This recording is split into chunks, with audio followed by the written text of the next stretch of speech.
on continue de parler d'économie circulaire. Nous sommes toujours sur le stand de la Caisse d'Épargne, où vous pouvez d'ailleurs venir nous rejoindre pour assister à ces différentes tables rondes sur cette thématique. Et on va maintenant parler bâtiment avec Wolup Préfa et avec vous, Philippe Lemarque. Bonjour. Vous êtes Bonjour. donc le président de Wolup Préfa. Alors d'abord, expliquez-nous, Wolup Préfa, c'est quoi ?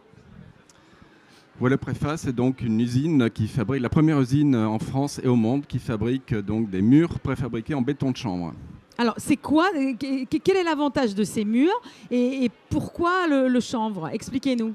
Alors pourquoi le chanvre ? Le chanvre, c'est une plante qu'on a recultivée en France il y a une trentaine d'années. Il y avait 180 000 hectares de chanvre sur le territoire national en 1945. Les États-Unis ont réclamé à la France l'arrêt de la production de chanvre pour écouler la fibre nylon, qui remplaçait la fibre textile chanvre.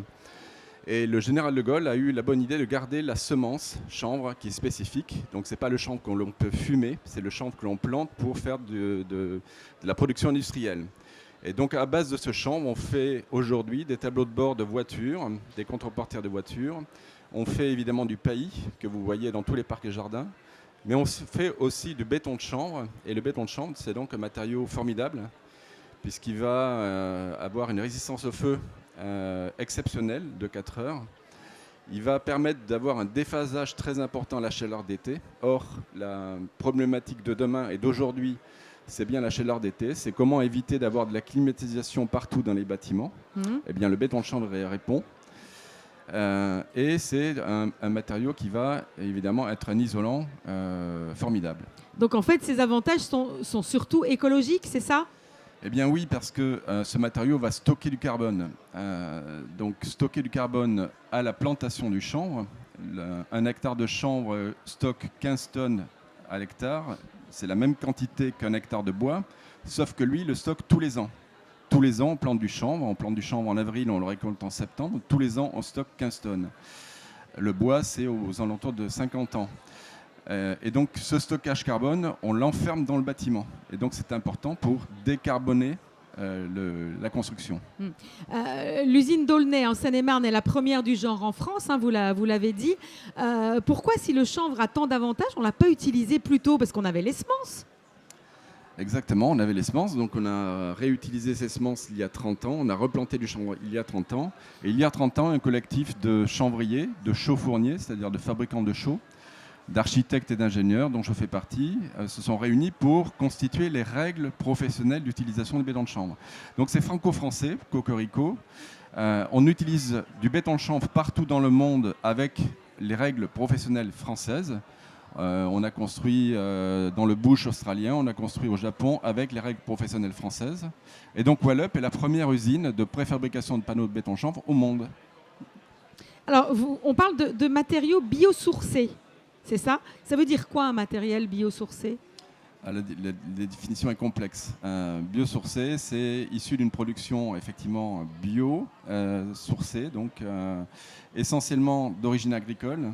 À ne pas confondre avec les géosourcés. Donc la terre, par exemple, est un matériel géosourcé. Donc le chanvre que vous utilisez dans le béton de chanvre, il est bio ? Il est forcément par nature bio, puisque entre la plantation de la graine au mois d'avril et la récolte au mois de septembre, il n'y a aucune intervention de l'agriculteur.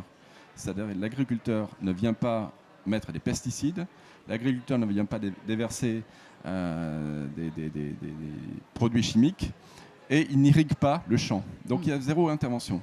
Donc même l'agriculteur qui est en conventionnel, il réduit, du coup, quand il fait du chanvre une fois tous les 6 ans, il réduit son impact sur les terres agricoles.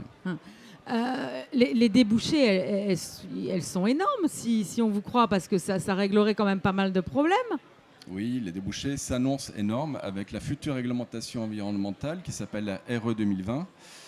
Qui va faire la part belle avec ce qu'on appelle, c'est un peu technique, l'ACV dynamique, qui va faire la part belle effectivement à tous les matériaux biosourcés, donc le bois, la paille et le chanvre.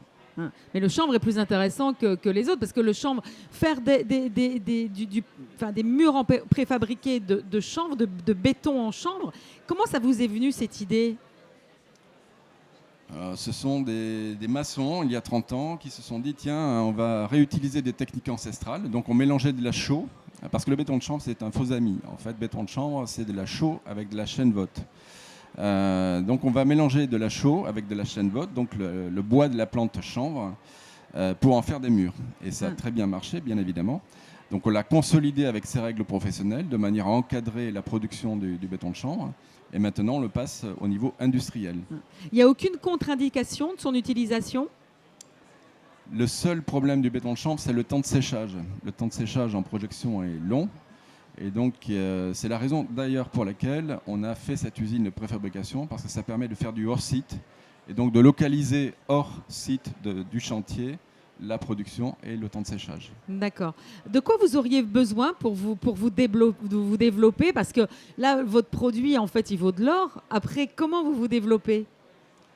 Alors on se développe naturellement parce que tous les bailleurs sociaux, tous les promoteurs, toute l'ingénierie de la construction est venue visiter l'usine parce qu'il y a un intérêt évidemment formidable. Mais nous souhaitons des partenariats avec les organismes bancaires parce que ce sont bien les organismes bancaires qui prêtent l'argent aux promoteurs.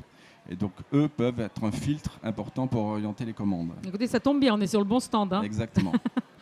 Est-ce qu'il existe des blocages et si oui, lesquels? Alors, il existe quelques blocages en France, parce que la France produit le bâtiment avec non pas un objectif de résultat, mais un objectif de moyens. C'est-à-dire qu'on réclame au bâtiment de faire la preuve avant la construction d'un certain nombre d'éléments.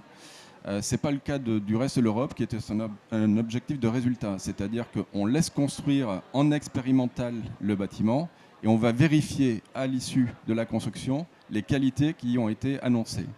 Nous appelons de nos voeux cette modification au sein de la construction. C'est en train d'avancer. Voilà, c'est en train d'avancer. Et ça libérerait effectivement la construction sur les matériaux biosourcés de manière générale. Là, vous êtes en train de me dire que vous développez davantage à l'étranger qu'en France?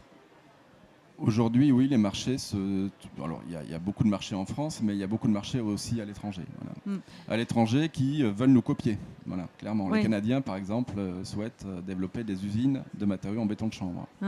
Et, il y a au niveau du matériau, le chanvre, là, on en a assez La production aujourd'hui en France est de 25 000 hectares. Donc je vous rappelle, 1945, 180 000 hectares. On peut faire du chanvre partout sur le territoire national, au sud, au nord. Voilà, on n'a pas de problème de sécheresse et d'irrigation.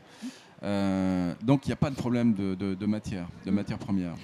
Et la matière première chanvre n'est pas sur le flux international. C'est-à-dire que autant le blé, c'est bien la règle internationale qui fixe son prix, autant le prix du chanvre est fixé par convention entre les agriculteurs et les chanvrières. Alors quand on imagine que les agriculteurs, enfin beaucoup d'agriculteurs souffrent au niveau économique, ont du mal, est-ce que ce serait une solution aussi pour ce secteur, pour l'agriculture? C'est un débouché. Tous les chanvriers, le chanvrier c'est quoi? C'est une coopérative d'agriculteurs qui s'est réunie pour défibrer du chanvre et pour cultiver du chanvre. Tous les chanvriers se sont mis en place parce qu'ils ont bien vu arriver la fin de la PAC. Donc c'est une solution de débouché qui n'est pas que bâtiment. D'ailleurs, comme je le rappelais tout à l'heure, il y a un débouché industriel automobile, il y a des débouchés alimentaires qui ne sont pas concurrents en plus de la production vivrière en France. Merci beaucoup d'avoir été avec nous. Merci. Alors nous, on va se retrouver, on va faire une petite pause là, de quelques minutes, le temps qu'on déjeune, on va tout vous dire. Après, on se retrouve ici à 13h45. On va continuer avec l'économie circulaire. Cette fois-ci, ça sera l'économie circulaire alimentaire. À tout à l'heure, on espère que vous serez nombreux sur ce stand.